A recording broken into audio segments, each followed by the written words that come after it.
میدونم کاکو، تو هم دوست داری 2-3 ساعت تو آب باشی بدون اینکه خستت بشه، بدون اینکه نفست بگیره و بدون اینکه بخوای بری زیر آب غرق بشی ناموسن. یه آموزشی هست تو غواصی بهش میگن اسکین کردن.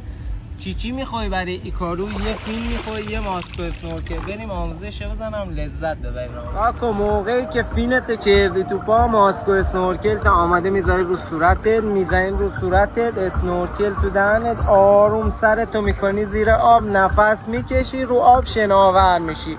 خیلی راحته. این نمیخواد دیگه دست و پا بزنی. وقتی سرت زیر باشه نفس بکشی، پات خودش رو آب وای میسه. وقتی که پاد رو آب وایسید خیلی آروم نگاه پا میزنی، خیلی آروم، اصلا نمیخواد دست و پل بزنی ها. فقط پا میزنی خیلی آروم. میرم نگاه کن، ماسکو میزنم، اسنورکل میزنم، آروم دراز میکشم رو آب، سرم پایین.